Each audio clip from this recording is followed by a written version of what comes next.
welcome.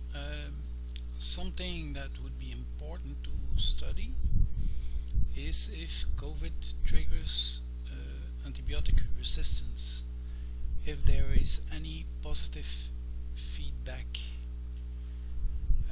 in this figure. COVID reversed the progress in the fight against antimicrobial resistance in the USA. CDC telling us this.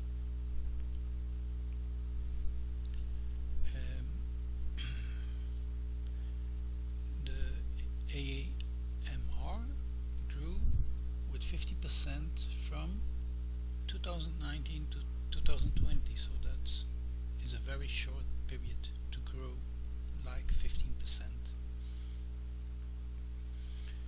Other question to be studied. Does the herd starts the virus, infection and pandemic, or does the virus do all of this?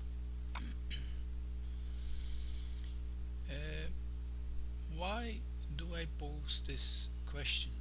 I pose this question because we know, scientists know for quite some time that viruses in general, and that includes the COVID-19 virus, the cell dismantles the viruses. The cell, the whole body, dismantles the virus as soon as the virus enters or as soon as the virus is pulled into the cell, because that's the whole question. Does the virus enter? You see here that there is a receptor needed, AC receptor, in the case of COVID at least. A receptor from the cell makes contact with the complete virus with spikes. Then there's a contact, but it's not the virus that is let's say pulling out to the cell, is the cell that it's pulling out to the virus. Then once the receptor gets the virus inside, it will isolate, you see a sac here, it will isolate the spikes and everything that is not the DNA, that is passively winded up inside the virus. It was not, and it never will be active. So then this virus, here you see only the virus, because that's the only thing that is left over, is cut up in pieces. This is something, this cutting up in pieces is done normally with the mRNA of our own cells. It happens all the time. It's a normal procedure. But then the mRNA comes from our genome. In this case, the cell does the same with the mRNA of the virus. It's not even a DNA, it's an RNA. So RNA, RNA, RNA, RNA. If it were a living thing, it should have DNA, and it should be active DNA, and it isn't. And it is pulled in, and it disappears. It's dismantled. The virus is dismantled,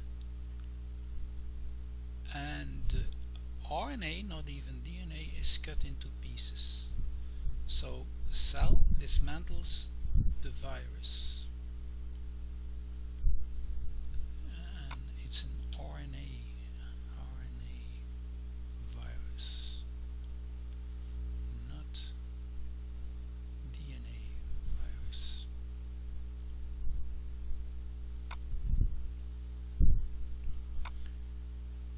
So here the same, it's a complete virus with a non-active, non-functional RNA. Here you could have the impression that it enters different than the other one, but after all, and it's not, in the case of COVID it's not, I think I will show you in a minute, it's not like this, it's not a hole, it's like a bump coming out of the cell, just like it was here. And then let's say that joins. Anyhow, even with this image giving more the impression that the virus pulls a hole or cuts a hole, still the receptor is necessary, and it doesn't show it quite as well as this one, but it still shows that it is only the RNA that is left over, and it says here viral RNA release. I should say is left over, all the rest is kept outside. Here it's more clear. The spikes and the envelope stay outside, and the non-functional RNA that is not DNA and it's not functional is the only thing that gets in the host cell. So that's why I made this question. Does the cell cause the infection and the whole pandemic? And the cell of what? The cell of the herd of the person, but many persons together is a herd. So that's why this question, does the herd starts the virus, infection and the pandemic? It's a question. We should study this if you want to get out of this perfect storm coined by CDC. So after all, the most important and the best association with COVID, I still think it is Alzheimer and dementias data provided by World Health Organization in 2012. Other question, is early death in the USA and obviously in other countries, is it an association as well? So association, was it a sign as well? I claim it was, and you can see it from 1933. This is 1933. I will check if I can find it here.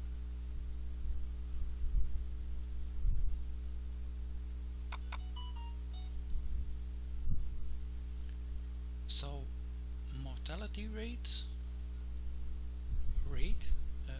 from 0 to 1 to 2 to 4.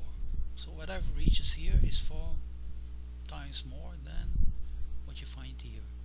What you find here, age 25 in the group 15 to 35, so I focus on this one, which is 25, in 1933 was less than 1, and it was still 1 in 1960, gray. Then in 1980 it has climbed like half of the ratio that it was before. But let's say this is not extreme yet. Then this line is 2019. it is closing in on factor 4. 2019 was COVID was not pandemic in the United States. This is about the United States. I'm not even sure if it was full on course in 2020. I suppose it was. So it raised further. But this is not of a factor 1 anymore. This is of a fraction of a factor. But it's raising. Then 2021, it is rising. It's not decreasing, it's still rising. It's getting close to factor 4 when we compare with 1960. And it's like almost double when compared with 2000.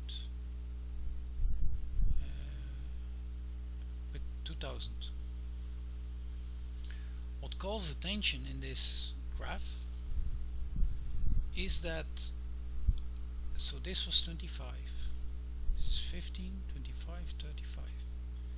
It was lower than the next 20 years group. Here it's already higher, and here it's peaking, so it's clearly early deaths, and this is remarkable. This is well, not good. And the whole question is it an association with COVID and the perfect storm we are talking about? And it's clearly an association. Then autism, again, is it an association? This is before the pandemic, because data after the pandemic are difficult to lay hands on. So I will check if I can find it here.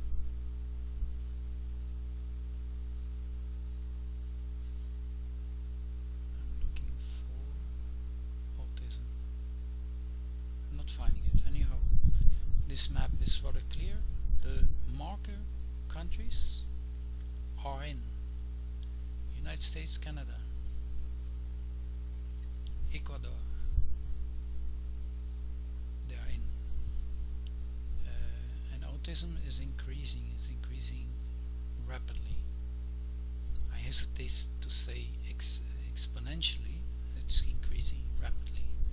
Western Europe, Sweden, which is a good marker is the best marker amongst the Scandinavian countries. Iran is a diverse, important marker. The Balkan countries as a group are important markers, and I won't pay attention just on Australia because there's a lot of immigrants from Western Europe. So there's a quite or very good association with the pandemic. And then a Swedish study links autism to premature death, which so both of them, autism and premature death or early death, are associations. I would say in many cases, in many associations, women are more resilient than men. But in this case of autism, they have a higher risk even than men have, and men have a 10 times higher risk of suicide, and women have 13 times higher risk in the case of mild autism compared to people that don't have autism. This is very extreme. For instance, gray is the general population that is not diagnosed with autism. So cancer, mild autism has double that rate. and endocrine disorders, it's more than double. Mental health, it's more than double, but it's even much more in severe autism. But let's pull to the most visible, important, circulatory disorders. It's almost double. It's very significant because this is a important death cause. It's the most important of all of these that are studied. But what calls attention is the suicide rate amongst mild autism. That is, let's say, 10 or more times higher amongst mild autism, yellow. So that is something very worrying, and they are lives. It's not only about COVID deaths, it's about all.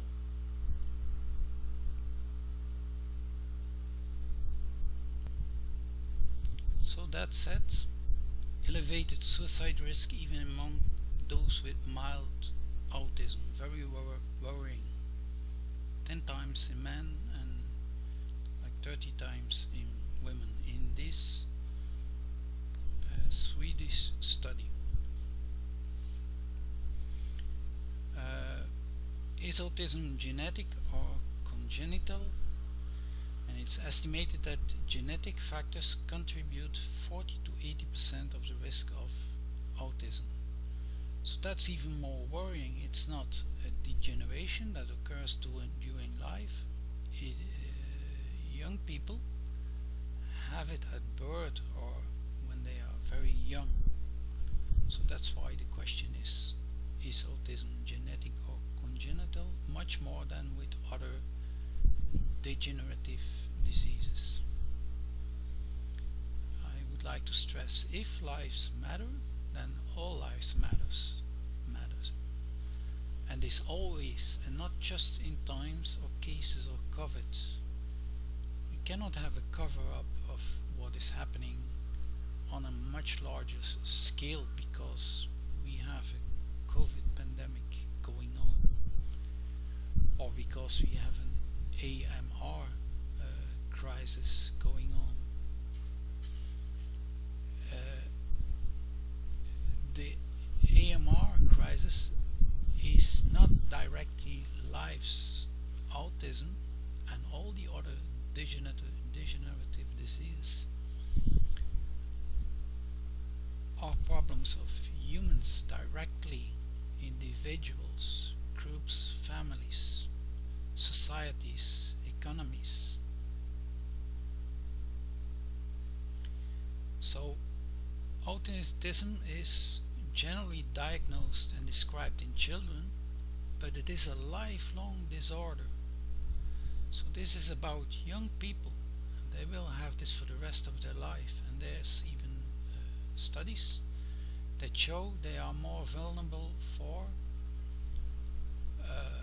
Alzheimer and dementia. And you see it. You see that here already. This is premature death and mental. This is behavior, but this is neurological. There's others, and this is the most important. I suppose that this includes heart, cardiovascular disease. Well, what you see here is of the most important death causes in population in general, but much higher in people with even mild autism.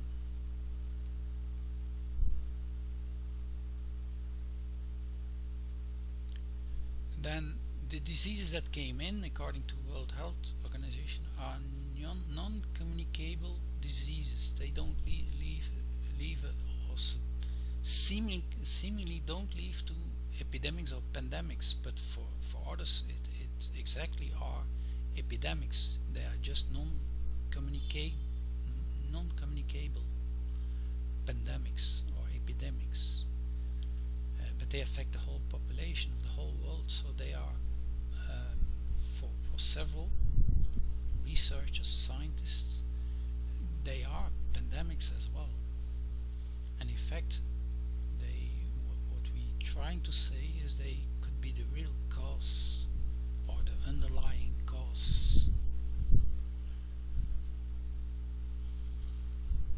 And only four types of non-communicable diseases are responsible for more than 2/3 of all deaths worldwide. 2/3.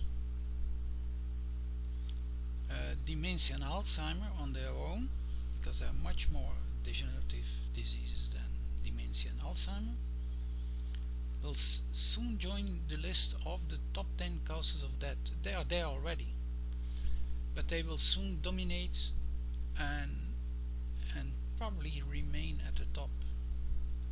Degenerative diseases will take and remain at the top. You can see here the percentage changes in cause of death from 2000 to 2013, and they were all going down.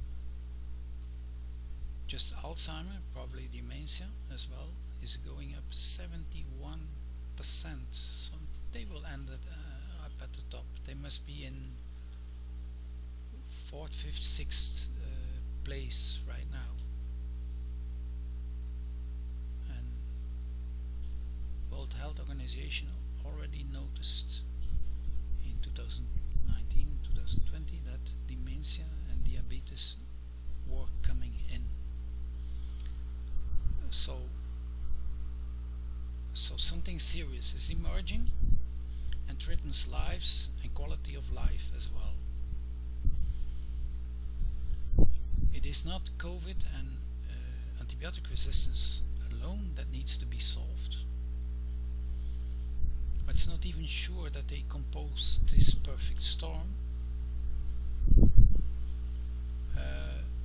It's quite probable that these degenerative diseases that are visible in the associations years, decennia and millennia before today are building, that's my fear, that has to be studied, a much more severe perfect storm, even if no further infectious diseases would come into play. But chances are very high that other or more serious or more infectious diseases will come into play, because this has all to do with the associations that we showed. So the conclusion, more than ever, it became very important to discover why Amazon Amerindians know much less degeneration, which cause degenerative diseases and pandemics, infectious pandemics, and AMR, antibiotic resistance. So it's very important to discover why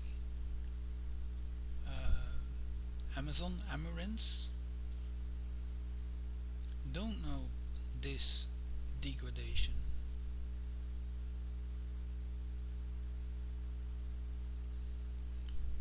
They also deserve to be studied more, the Amazon Amerindians, Amerins, because they are the origin of all modern humans, because they created agroforests that stood strong until today, even if their populations dwindled, and even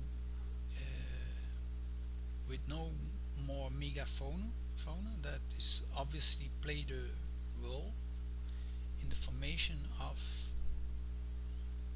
agroforest and the Amazon forest.